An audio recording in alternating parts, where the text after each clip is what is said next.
que trata a respeito de como a Constituição de 1988 tem tratado os novos formatos de famílias.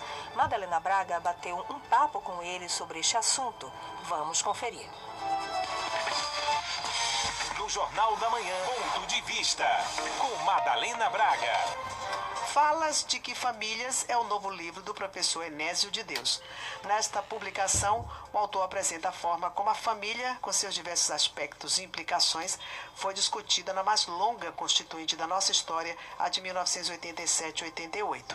Os resultados são bastante reveladores da visão conservadora da maioria dos parlamentares que redigiram a Constituição Federal em vigor hoje.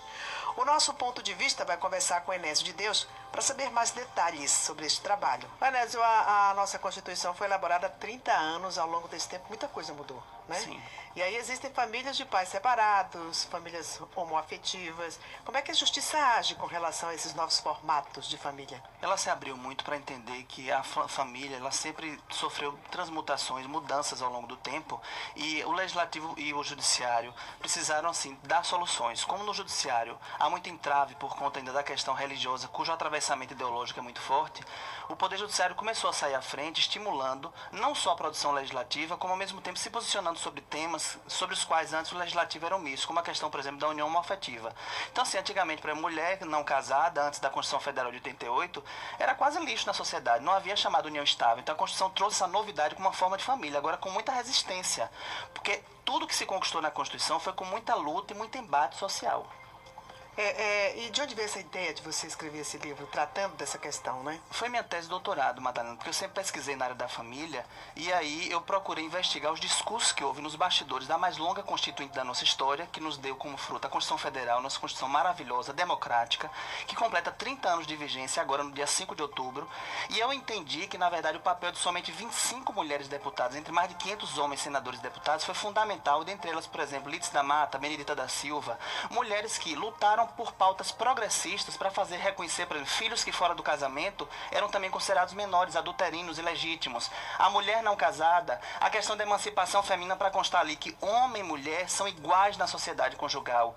Tinha deputado de determinadas vinculações religiosas assim que pediam para que voltasse o casamento a ser indissolúvel, sendo que já existia o divórcio no Brasil desde 77. Quer dizer, me surpreendeu, depois de um processo daquele de conquista da democracia, tanto atravessamento conservador na Constituinte, mas felizmente o texto da Constituição não saiu tão atrasado assim. Eu considero um texto progressista, mas em algumas questões não tanto por conta ainda dos preconceitos. Mas a gente ainda já tem a justiça perfeita para cuidar dessas famílias, novos formatos de família que surgiram aí? Com relação às famílias LGBTs, por exemplo, tivemos a decisão do Supremo de 2011 que equiparou para efeito de qualquer natureza de questão familiar a união afetiva à união heterossexual. Então essa decisão, agora, embora a Constituição, no parágrafo 3º do artigo 226, continue dizendo literalmente que a união estável, como uma das modalidades de família, é a união notória entre homem e mulher. Inclusive, a questão da união entre pessoas era defendida pelas feministas, cujo lobby do batom, não só daquelas 25 mulheres como movimento social, foi muito favorável a ver a ampliação deste conceito. Inclusive, Benedita da Silva soube separar sua posição de uma mulher da Assembleia de Deus religiosa, que entendia o papel do Estado laico e pedia para rever, porque ela era da periferia e via formatos diferentes de família. Então, a Constituição, embora tenha cravado a questão da heterossexualidade no texto, o Poder Judiciário teve que dar resposta para que não deixasse à margem da sociedade pessoas que conviviam juntas e injustamente eram, assim, desprotegidas de alguns direitos. E aí, por conta da decisão do Supremo hoje, essa questão é tranquila. E quanto às demais famílias, se for esse núcleo heterossexual tradicional, né, que é a base, inclusive, que vem essa noção de família atravessada pela questão religiosa, essa já tinha toda a proteção legal. Então, é preciso ainda que os poderes todos, principalmente o legislativo, assumam, assim, a questão do Estado laico, de entender que uma coisa é a questão religiosa, ideológica, outra coisa é esse esforço para entender que as cidadãs e cidadãos devem ser tratados de maneira igual.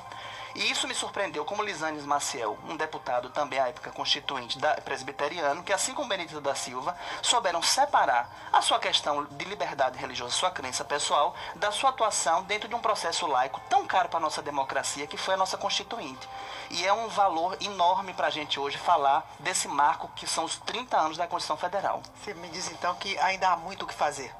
há muito o que fazer, porque embora reconhecidos vários direitos familiares, ainda há muitas pessoas alijadas. Por exemplo, falar de pessoas trans, nas casas da democracia que não se toca. E quando se toca em alguns temas ainda, de reconhecer, por exemplo, direitos de pessoas trans em determinadas situações de família, ainda não se tem, porque a sociedade é muito binária quanto à questão do gênero, e um sujeito ou uma pessoa que mescla em si essas características, ele ainda é como se fosse sentido à margem da sociedade. Então a sociedade, lógico, ela tem seu tempo também, eu sei muito bem disso. Eu sei que a evolução é um processo profundo de construção cultural enquanto comportamento, e é interessante a gente pensar em pessoas, em parlamentares, em representantes que olhem a sociedade nas suas transformações, mas que também sejam justos naquilo que possam dar às pessoas, ou seja, que respeitem as suas dignidades, as suas liberdades e, sobretudo, o amor, Madalena, porque quanto mais houver respeito à dimensão do amor, independente do vínculo, quanto mais pessoas contempladas na sua diversidade, eu creio que vai haver mais paz social, mais harmonia.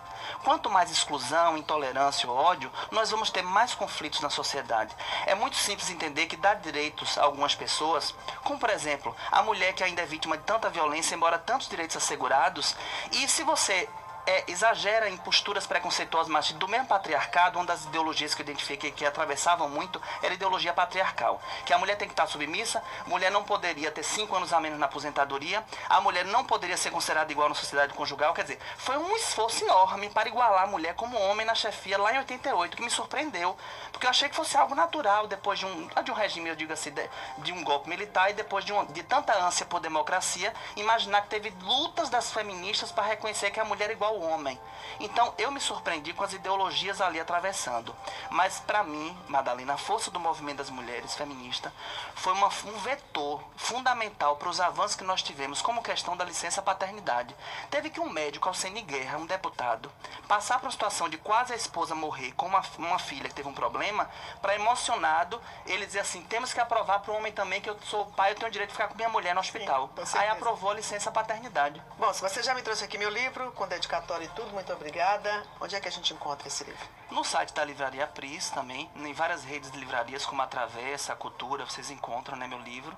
Eu agradeço demais essa oportunidade, porque falar sobre mais amor, mais respeito, mais tolerância é algo sobre o que toda a sociedade ganha. Muito obrigada por sua presença aqui, fiquei muito feliz de rever. Muito obrigado, Madalena. É sempre bom forte falar abraço para Um você, beijo. Nézio. Muito obrigada mesmo. Meninos, é com vocês aí.